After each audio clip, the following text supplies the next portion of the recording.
During the darkest hours in the Arctic Ocean, beneath nearly 700 meters of ice, the Seawolf-class submarine USS Connecticut was moving in complete silence, carrying out what seemed like a standard data collection patrol. Then, without warning, the General Quarters alert rang through the vessel. The Combat Information Center was suddenly washed in red light. For a moment, no one spoke. The sensor feed had detected something impossible beneath the ice. A massive heat signature, larger than a football field, locked in place under the frozen canopy. It gave off heat in a perfectly even pattern. It did not drift. It did not behave like rock, current, volcanic activity, or any known natural formation ever recorded in the Arctic. The classification system scanned it once, then again, then a third time. The result did not change. Unknown contact. For the crew, that was the most unsettling answer possible. Not because they knew what they were looking at, but because the system had no record of it. No match, no category, no procedure. At 0:22 hours, after confirming the unusual signal, the captain of the USS Connecticut made a difficult decision. He ordered the submarine to move closer.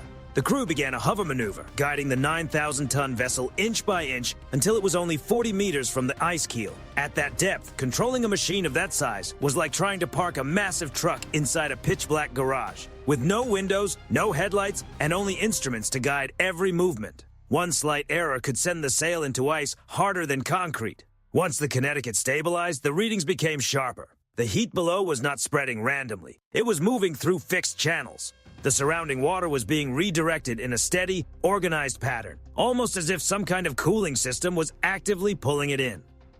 Inside the CIC, the meaning was clear.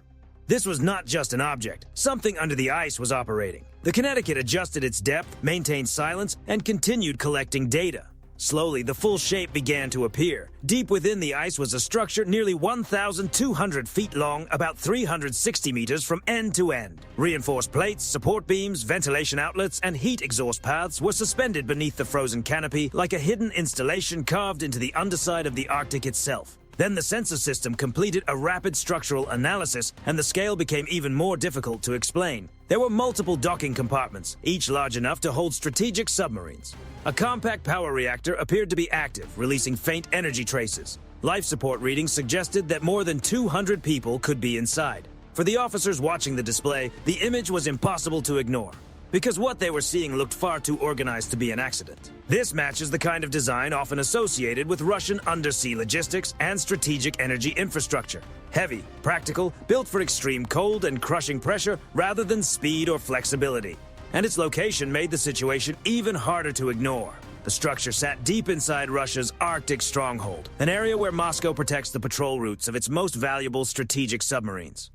No other nation would have an obvious reason or a realistic opportunity to build something this large and permanent so close to Russia's own protected waters. As the data came together, the conclusion became difficult to avoid. This was a hidden Russian naval installation buried inside the Arctic ice.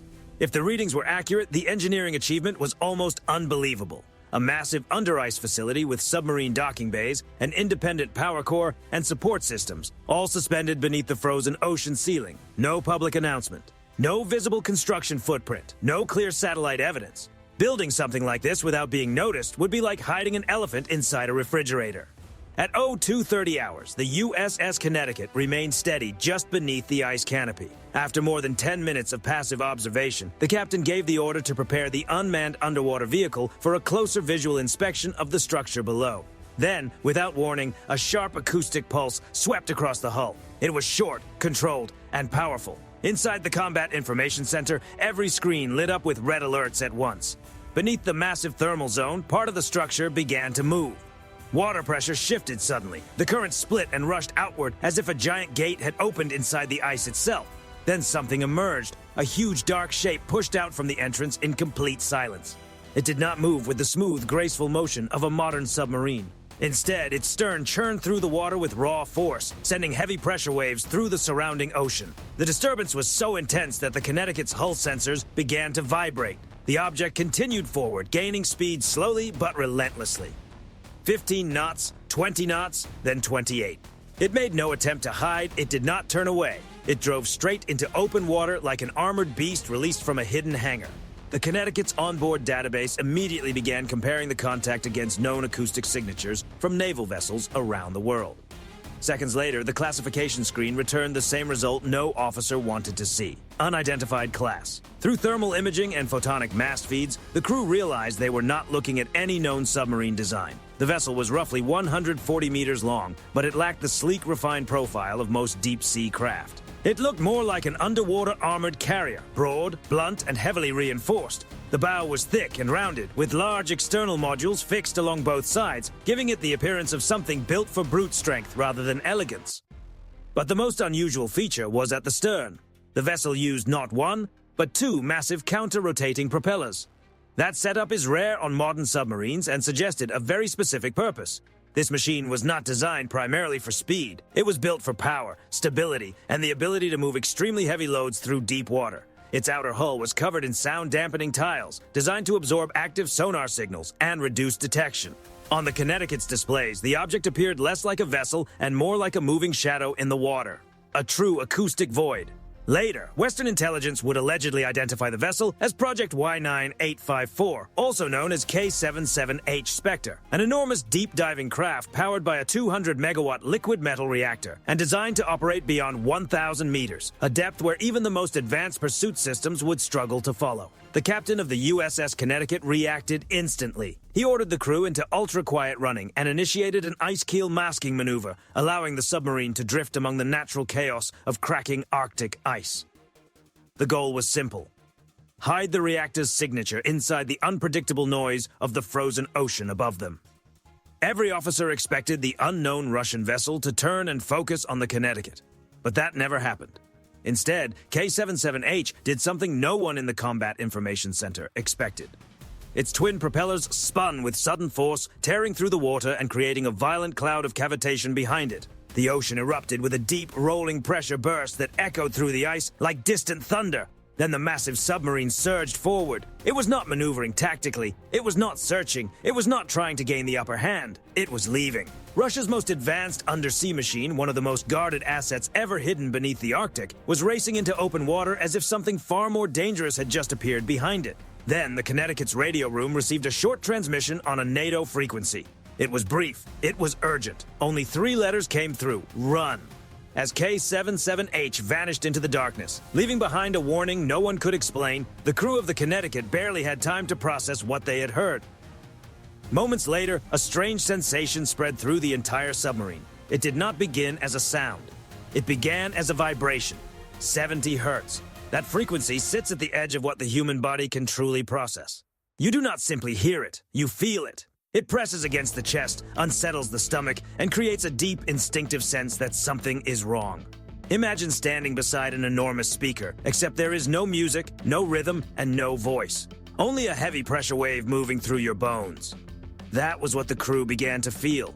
The steel deck trembled, coffee cups slid across tables, loose equipment rattled in place. Even the most experienced sailors felt the atmosphere inside the submarine change as a cold unease moved through the compartments. Then, the passive sonar display, the Connecticut's most sensitive listening system, was overwhelmed. The screen flooded with interference. Something below them was rising.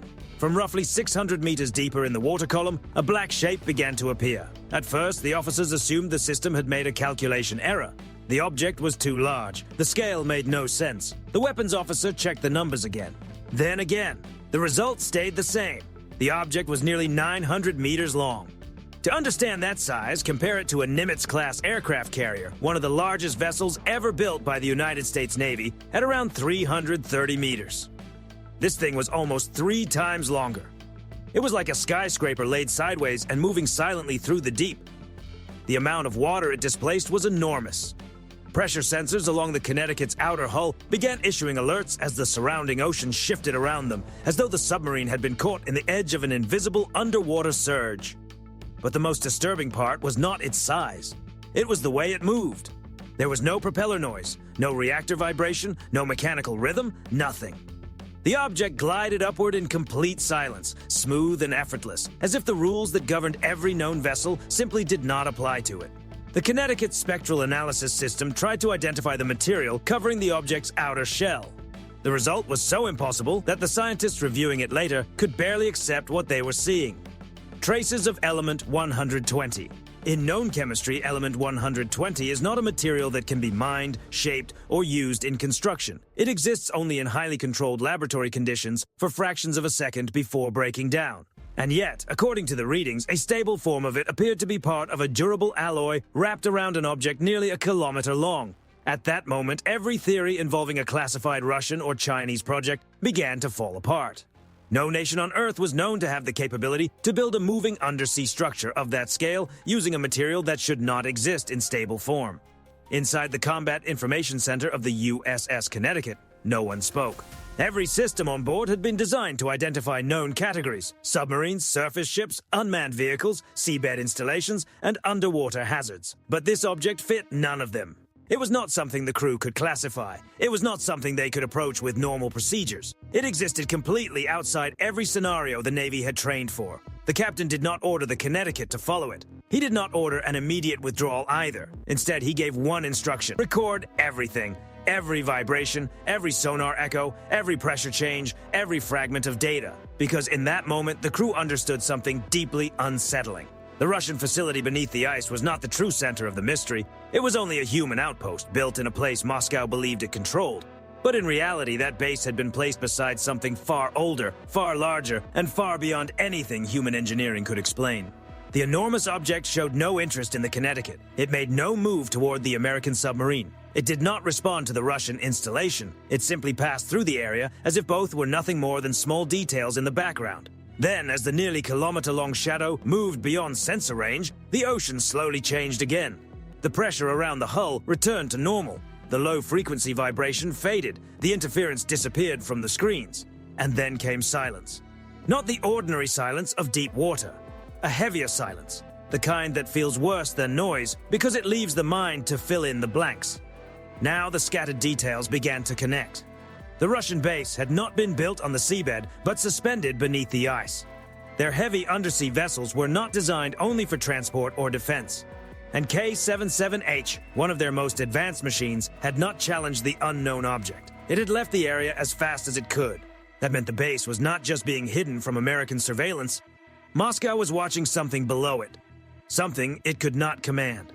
Something it could only live beside. The USS Connecticut left the region without being followed. All data collected during the encounter was locked under the highest level of encryption and sent to Washington through secure channels.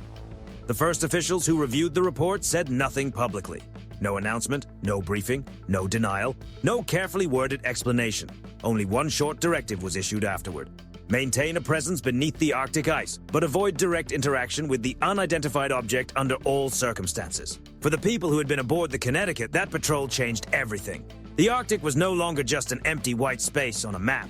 It was no longer simply a frozen region where powerful nations competed for position and influence. It had become something else entirely. A reminder. A reminder that even with advanced submarines, hidden installations, classified technology, and decades of strategic planning, humanity is still only a visitor in a world far deeper, darker, and older than we like to imagine. The Russian facility, the American submarine, and even the tense encounter beneath the ice were only small fragments of a much larger picture, one that no government, navy, or intelligence agency fully understands.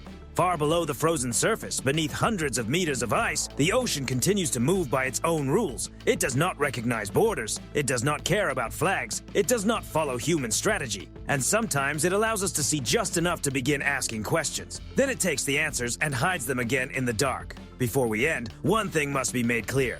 The story you have just heard is a hypothetical scenario built from real military, technological, and geopolitical elements, then combined with analysis and imagination for entertainment and reflection. It is not presented as a confirmed event, but history has shown more than once that what sounds impossible today can sometimes become tomorrow's serious warning. So the final question remains: how much do we really know about what moves beneath the ice, beneath the oceans, and beneath the world we think we control? If this analysis helped you imagine what could happen in the future, make sure to like the video and subscribe to Navy Vector.